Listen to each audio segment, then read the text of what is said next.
Giant Voice, the official podcast of the United States Navy's largest overseas installation, Commander Fleet Activities, Yokosuka. All the information you need to succeed as a forward deployed sailor in Japan. Each week, we tackle one topic and speak to experts who can answer some of your most frequently asked questions. This is the Giant Voice Podcast.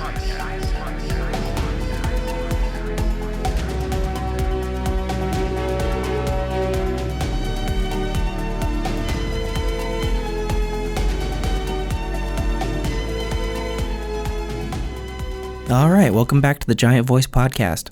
My name is MC Toho Telling, and I hope everyone's having a great day today. Today we'll be talking with Vicki Adams.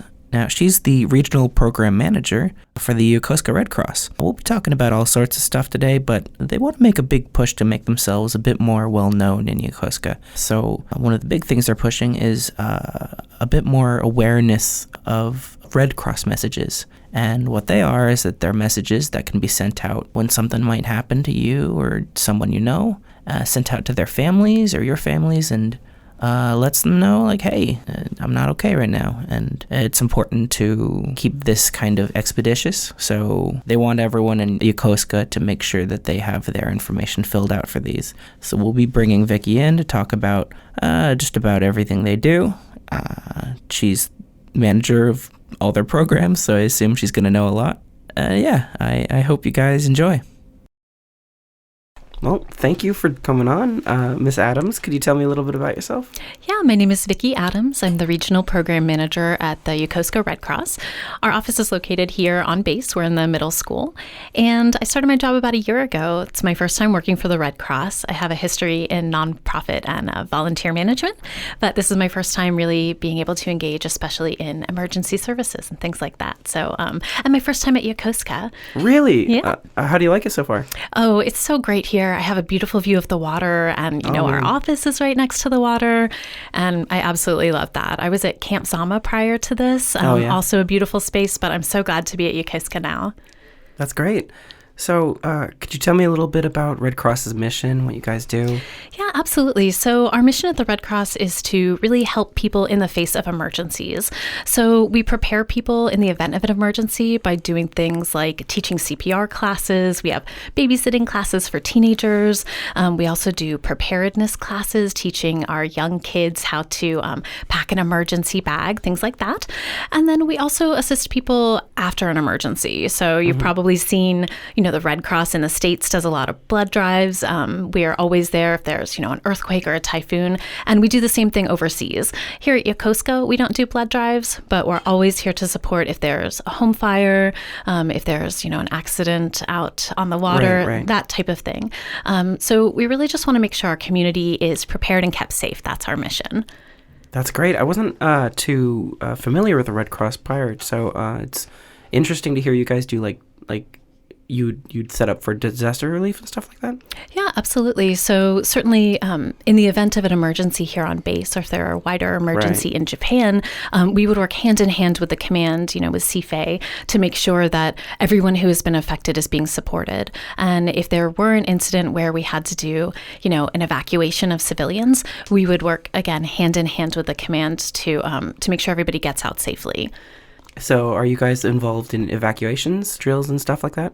We do participate in all of the command drills that are related to any emergency services and evacuations. So we work with Fleet and Family whenever they're doing, an event where people are trying to learn about getting their emergency packets together, or when they're practicing what it would be like if, for example, there was an earthquake and the base were affected by that.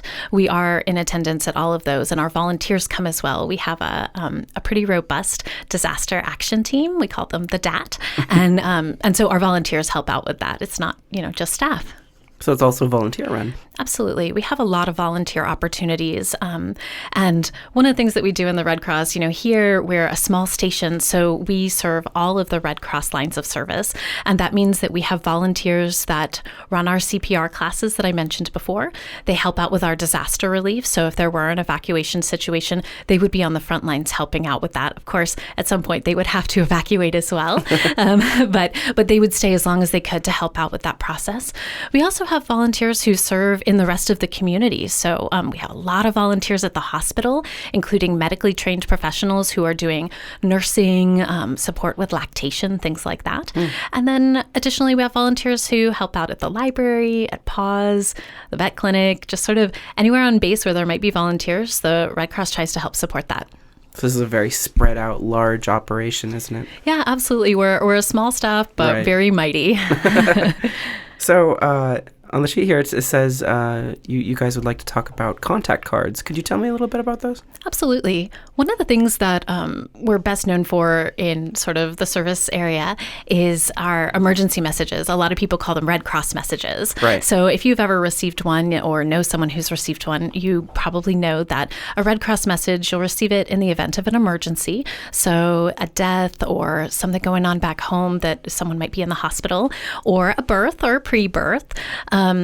Basically, your family or yourself, you would initiate a message, and then the Red Cross will verify it and send it to your command so that hopefully you can be granted emergency leave. And so one of the things that we do to help get people prepared, again, back to our preparedness in the event of a disaster, we ask people to fill out contact cards. Basically, this is a way that you can put your contact information into our database that is very secure in advance of an emergency. And that way, if something does arise, your family members back home, aren't under any obligation and don't have to really remember all of your rank, what ship you're on, where to find you. We get emergency messages every day. And unfortunately, as you may know, in the event of an emergency, a lot of people, you're in a panic situation, you can't remember things. And sometimes, it's a situation where if it's mom or dad calling from home, they might not even know, right? So we'll get people calling saying, oh, my sailor's out on a boat at Yokosuka. And we're like, okay. And, they'll say, oh, his name is John Smith. And we say, okay, well, what's his rank? What's the command? I don't know. Just a boat in Yokosuka. And of course, that means that everything we don't know is more time it takes us to get the message to you.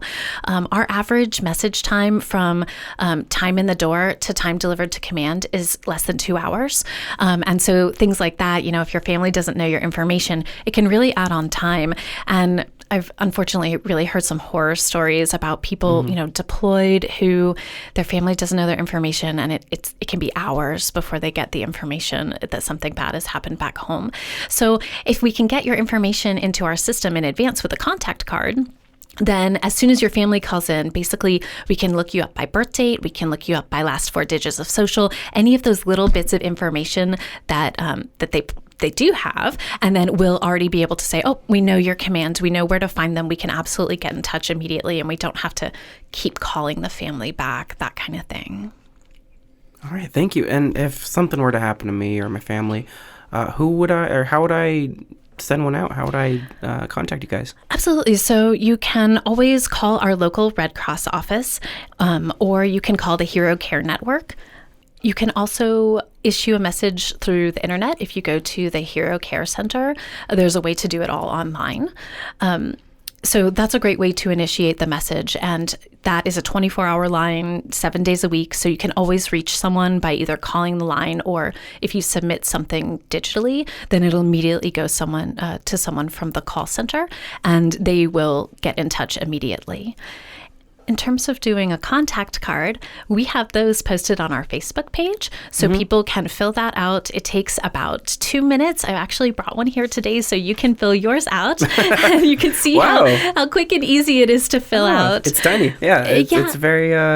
Okay, yeah. Yeah, so we do have hard copies. Anyone can stop by the office and fill it out, but it's also available from our Facebook page, American Red Cross Yokosuka, along with that QR code. We've been posting it everywhere. But seriously, it just takes 2 minutes to fill out. We just need some very, very basic information, and it's all kept in a secure database. So it's we're not like selling it and someone's going to contact you about getting Sailor magazine. Your car's limited warranty is about to expire. Right, exactly. Okay, and these are completed in advance, right? Exactly. So what we're doing this month, March, is Red Cross Month, and we're going to be at the Red Brick area several times this month. You'll be seeing us at Ombudsman Assembly, just out and about in the community, trying to spread some cheer and get the word out. And we'll have these contact cards the entire time, so people can stop us and say, "Hey, can we get a card from you?" or scan the QR code. And yeah, exactly like you said, we're asking people to fill these out in advance because you can't predict an emergency, right? Thankfully, but also unfortunately. So this way you're already in the system. And so if somebody does have to initiate, if you get a call in the middle of the night and your family is saying, "We need you to come home," you're already in our database. It just saves you that much more time. You can say, "Oh, this is my name and the last four of my social." We'll immediately be able to pull up all your information, and we already know how to get in touch with your command. Like I said, we're down to fewer than 2 hours getting messages in. That's our average. Extremely impressive. Yeah, it's great. But we do every now and then somebody. It's almost always family members calling in from the States, and they're just like, "I know my kid is in Japan," and every time, every step that they don't know, if they don't even know like Yokosuka, or if they're just like, "Oh, they're in the Navy," it can really take some extraction to really nail down where they are. I personally am on a contingency team, so I'll do 2-hour shifts where all I do is deliver messages.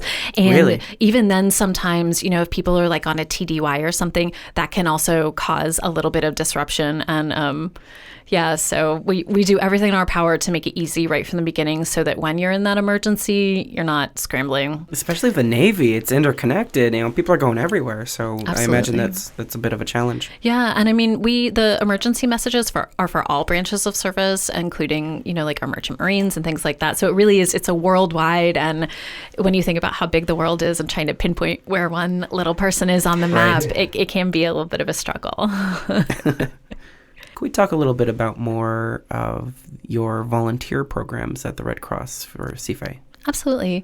We take volunteers from as young as 11 years old, so middle school students. We, as I mentioned before, we're located in the middle school, so we have some students who just drop by after school and they'll help us out with, shredding papers and folding T-shirts and getting mannequins ready for an upcoming CPR classes.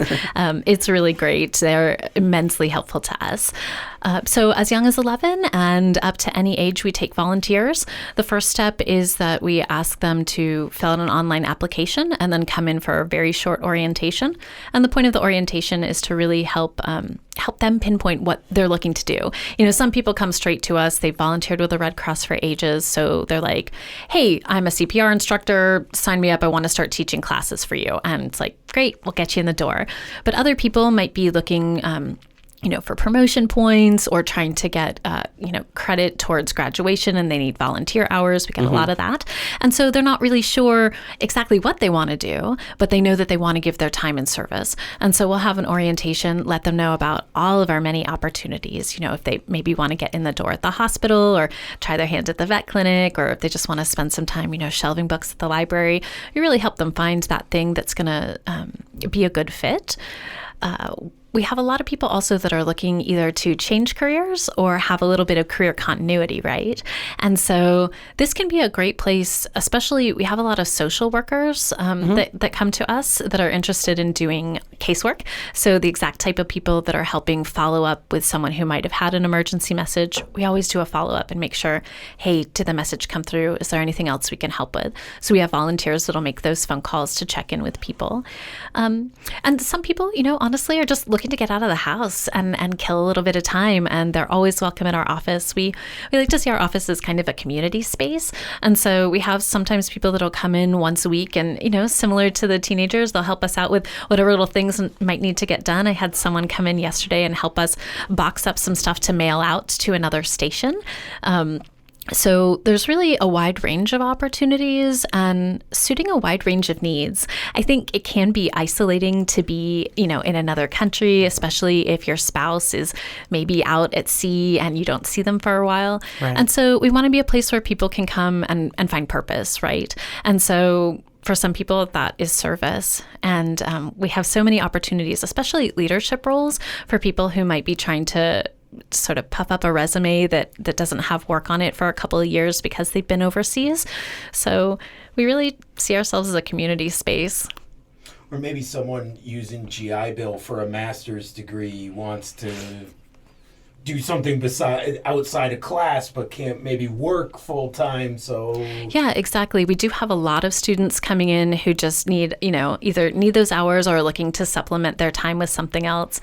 And volunteer opportunities, it's as with any place that you volunteer, you can sort of give as little or as much as you want, right? So we have some volunteers that they just come once a quarter and they help us out if we're doing a table or an event. We have other volunteers that we see every single week. They're either coming into the office. We have some actually a family that helps us out at AOB at the resource fair. So they're there every week for us. I mentioned that we have medical volunteers at the hospital. We have the most fabulous volunteers there. Some of them literally are almost basically working full time, doing 30 and 40 hours a week. And it's such a great partnership we have with the hospital, and so great for people who have medical licensing and really need to keep their skills up, but can't necessarily find a job. So it's a great way, not necessarily exclusively at the hospital, but it's a great way for anybody who really is trying to prevent there from being a gap on their resume. They can come into us or really any volunteer place and, get into a leadership role, become, really active in our community. And then not only are they able to sort of have this helpful thing for their resume, but it's also really making a difference in CFA. I can't tell you how many volunteers are out there just giving so much, not just for the Red Cross, but USO, Girl Scouts, Boy Scouts. There's so much volunteerism here, and it really makes a huge difference to CFA. And I'm just a little curious, what do some of the Red Cross volunteers do at the hospital? So all sorts of different things. We have administrative volunteers. Mm-hmm. So they're helping out with things like billing, scheduling appointments, filing paperwork. All of our hospital volunteers go through a very extensive background check and credentialing and training as well. They all actually receive a VOLAC, which is a volunteer CAC card. So it gives them network access, but it doesn't have their picture on it. So it's different from a CAC, but the same. So we have non-medical volunteers like that. We're also just now getting our, we used to have a comfort cart that would go around to the patients and give little treats and books. And as you can imagine, that got shut down during COVID for safety. But we're just now getting that program built back up. So we have non-medical volunteers that help out with that. And then, as I mentioned, we have a lot of medically trained people who are coming here, not necessarily able to find a job or don't have the time, but still want to give, stay credentialed and keep their skills up. So pretty much all of the units at the hospital, we have people in, the emergency department. We have people in the maternity room, MIU. We have we have a lactation specialist who's been helping out in the birthing center. So yeah, we really have volunteers everywhere at the hospital. I will say, if I may, the hospital is not a good place if you're trying to start a medical career. It's not a teaching hospital. And so we can't, a lot of people will come to us and say, hey, I'm thinking about going to med school. Can I intern at the hospital? And that's not something that is a possibility at this time. So those types of volunteers will generally try and put into either an administrative role or sometimes at the vet clinic, because the vet clinic does have a little bit more, it's not exactly the same, but there's a medicinal component. And some of our volunteers, they're alive. And some of our volunteers actually about 6 months ago attended a surgery at the vet clinic and were able to, they're not doing the hands-on, but they're right there alongside, the veterinarian, really watching and getting, I still call it's hands-on experience, right? Yeah. So. All right. That's really cool. It is cool. We have great volunteers. I didn't know you guys had such a kind of strong presence in Yokosuka. I had no idea, honestly. Well, I think now that we've had this conversation, you're going to start seeing us everywhere. Oh, yeah?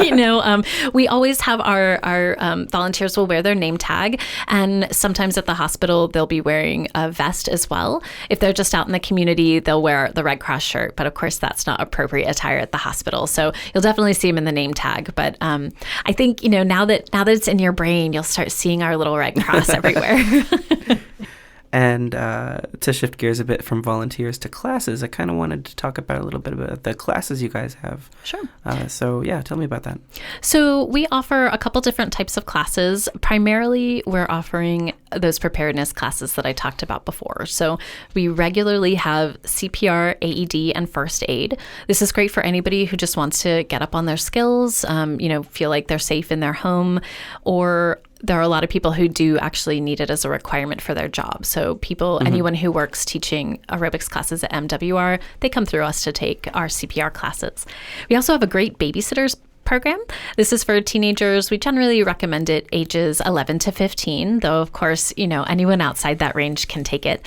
So they'll learn the basics of babysitting, how to keep kids safe and entertained. And, sometimes, part of that class is working with parents and how do you create a fun environment that is also safe.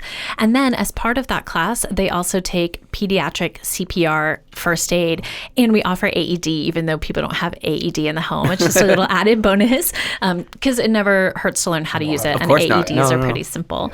The other class we offer is not sort of generally. It's open to the public, but it is geared towards medical professionals. It's called Basic Life Support. And so you're really learning how to do CPR type skills, but in a medical environment where you might have 2 or 3 people working on a patient at a time. So you learn the skills where one person would be doing rescue breaths and the other person is doing compressions. And so it's more of a team skills class. So we do offer it because, as I said, we have a lot of medical professionals who are required to have that course, but the average person, we generally deter sort of the average person from taking it because it's a much higher skill level, and it can be stressful to be learning about, how do you handle someone, who's in a hospital bed, right? Most people at home don't need to know how to do CPR on someone in a hospital bed. One of the other things that we offer that I think is a little bit unique is we have for our volunteers an entire host of online trainings that are related to all of our lines of service. So for example, someone on our disaster action team, a DAT member, can take hours and hours of training online about how to stand up a shelter, how to run a shelter in the event of an emergency, what to do if they need to interact with FEMA, things like that. We have a ton of online classes that are available, whenever you want to sign up for them. They're sort of run like a PowerPoint and you take that information. We do also have live online, but all of those classes count towards volunteer hours. So this is a great way that people can also supplement their time, if they don't have a lot of time to give in person, but are still looking to maybe get those promotion points or, for school. All of our classes online do count towards volunteer service. And so while it's not exactly what you were asking about, sort of our classes that we offer here, it is opportunity available to our volunteers that a lot of them take advantage of. And it's really cool. What I always tell our volunteers is if there's a line of service that you're not sure about, if you're thinking, I don't know, maybe disaster interests me, but I'm not really sure, you can take one of these online classes, intro to disaster action team, and really see if it's a good fit for you. It's half an hour, 45 minutes, and then you'll get a sense of like, oh, wow, I really am into this, learning more about shelters. Or those trainings, we have a training for hurricanes and typhoons and earthquakes. How do you respond to this exact type of event? So it's a great way to kind of dip your toe in to different areas of the Red Cross without having to fully commit. Huh, okay. That's really interesting. Yeah, it is. Yeah. And you guys have some upcoming events, right? I see a lot on here. Yeah, so as I mentioned, March is Red Cross month, so we're going to be at the Red Brick area a lot, really trying to get the word out about the services that we offer. And, we'll be doing a lot of sort of giveaways. For anybody who fills out one of these contact cards, we'll be doing a little giveaway. And then we're also going to be teaching some skills. So one of the the first things that we're doing is on March 9th, we're doing hands-only CPR. This is not a certification course, so you don't get a certification, but in 10 minutes, you can learn how to do just compression CPR to save a life. And so we'll be teaching people those skills and handing out stickers that say, I learned how to save a life today. So we'll be at the Red Brick area for that on March 9th. Then on the 16th, we're really going to be talking about emergency preparedness. So we're going to have our emergency bags out there and showing people, what do you need to take? If you had to evacuate today, are you ready? Is your bag ready? There's things that a lot of people don't remember in the event of an emergency. You know, everybody thinks passport, money, oh, I'm going to need water, clothes for the kids. But sometimes things fall through the cracks, especially in that last minute. So a lot of people forget that you're going to bring your pet, but did you remember your pet food? Do you remember your pet carrier? Are they just on a leash? Things like diapers, stuff like that. It just falls through the cracks. So we're going to be out there talking about, let's get your go bag ready. Here's the stuff you need. Go home and pack it today and just put it in a corner and have it grab and go. We'll be doing that on March 16th. Then on the 20th, we partnered up with the library. As I mentioned, we have a lot of volunteers who go there. So we'll have a table at the library, sort of having little give outs and also just letting people know about the opportunity that's available there. And then on March 22nd, we will also be at the Red Brick area doing, really featuring some of our other community partners, letting people know the other places on base where they can volunteer, such as hospital, vet clinic, things like that. And we're working with PAWS. Hopefully they'll be out there with us as well. Nice. Yeah. To ask a final question, is there anything else you think I missed or anything you want to talk about? Any more programs, stuff like that you think is important to the Red Cross? Just want to thank you so much for having us on the show and let the community know that, the Red Cross is a space that is here for everyone. And so if someone's looking for volunteer opportunities, if they need some support after an emergency, if they're trying to get ready for an emergency, we are a place that people can come and gain whatever resources it is that they need. And if we can't help them, we'll certainly refer them to the right place. So people should feel free to drop into our office. We're open 8 to 4, Monday through Friday. If they need that emergency and it's after hours, anybody who calls our phone line after hours is going to get a message that directs them to call the Hero Care Center. And so we really try and be as supportive as we can, year round, hour round, all day long. All right. Yeah. Thank you so much for coming by. Thank you. Appreciate it. The Giant Voice Podcast is a production of Commander Fleet Activities, Yokosuka Public Affairs Office. The views expressed do not necessarily reflect the views of the Department of the Navy or the Department of Defense. Thanks for listening.